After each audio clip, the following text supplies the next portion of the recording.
saya membawa renungan bagi kita, yaitu dari 1 Korintus 10 ayat yang ke-13. Pencobaan-pencobaan yang kamu alami ialah pencobaan-pencobaan biasa yang tidak melebihi kekuatan manusia. Sebab Allah setia dan karena itu ia tidak akan membiarkan kamu dicobai melampaui kekuatanmu. Pada waktu kamu dicobai, ia akan memberikan kepadamu jalan keluar sehingga kamu dapat menanggungnya. Yang berbahagia adalah setiap kita yang membaca firman Tuhan, merenungkan serta melakukan dalam kehidupan kita hari lepas hari. Kembali saya mau tegaskan bagi kita berbicara tentang persoalan dan pergumulan. Karena hal ini yang bisa menguras tenaga kita, membuat kita khawatir dan tidak bisa tidur dan sulit untuk melewati hari-hari kita karena persoalan masalah yang mungkin sedang kita gumuli. Setiap manusia pasti akan bertanya, mengapa ya saya harus diperhadapkan dengan persoalan ini? Mengapa ya saya harus melewati masa-masa ini? Atau dari manakah datangnya kesulitan ini, persoalan ini? Saudara, ada sebuah ilustrasi. Seorang petani sedang menanam padi di sawahnya. Puji Tuhan, padi yang ditanam itu bertumbuh subur dengan baik.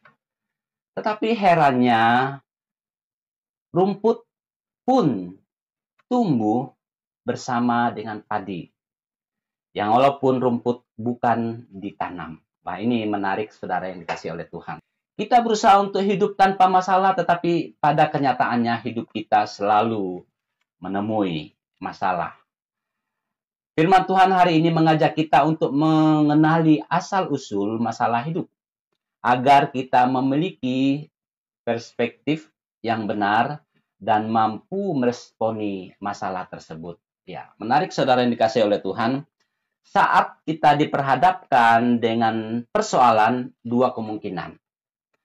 Kemungkinannya ada yang menjauh dari Tuhan, kecewa, patah arang, dan tidak mau lagi berdoa dan meminta kepada Tuhan.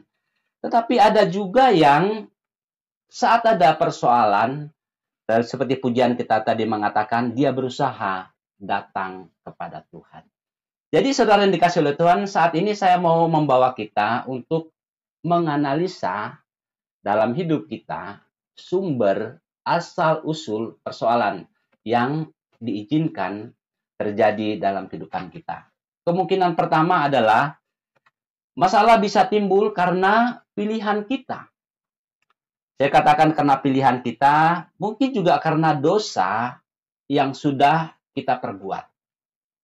Nah, karena ya persoalan yang kita buat, kita lakukan, kita ceroboh, akhirnya kita menanggung masalah tersebut. Contohnya, karena kita kebut-kebutan, akhirnya kita jatuh, kita kecelakaan, lalu kita katakan, waduh Tuhan, cobaan apa lagi ini? Nah saudara, saya katakan bahwa banyak masalah muncul sebagai akibat dari keputusan yang salah dalam hidup kita yang kita ambil, dan juga kemungkinan dosa yang kita perbuat. Nah kalau persoalannya demikian, tidak ada cara lainnya, kita harus datang kepada Tuhan mohon ampun. Karena pujian kita tadi mengatakan bahwa tatkala kita datang mohon ampun kepada Tuhan, ada solusinya. Tuhan akan mengubah. Ingat dalam Galatia pasal 6 ayat 7 mengatakan, apa yang ditabur orang, itu juga yang akan dituainya.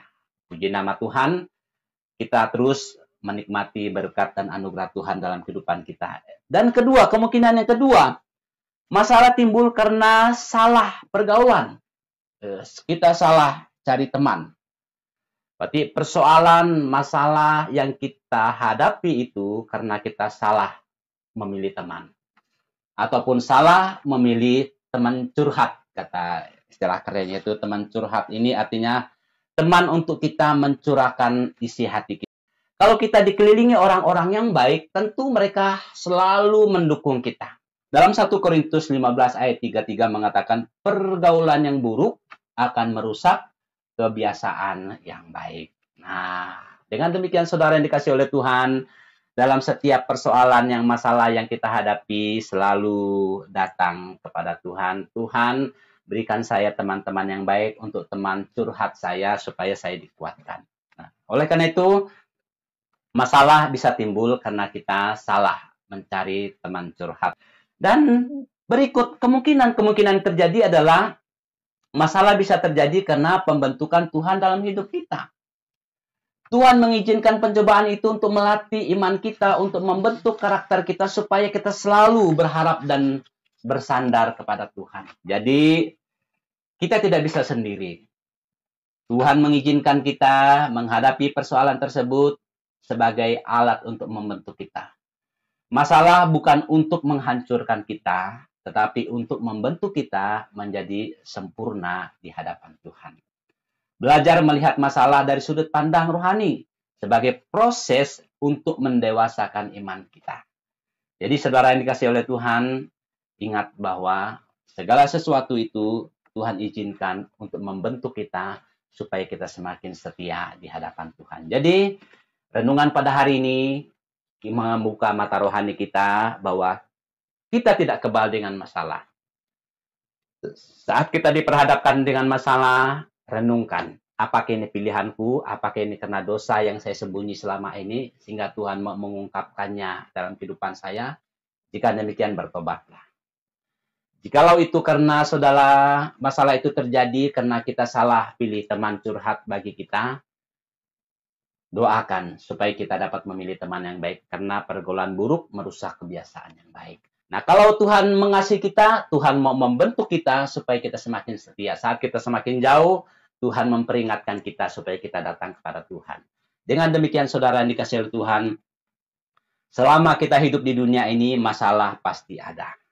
Yang menjadi kekuatan bagi kita, firman Tuhan mengatakan kepada kita, marilah kepadaku, semua yang letih lesu dan berbeban berat, Tuhan memberikan kelegaan kepadamu pada malam hari ini.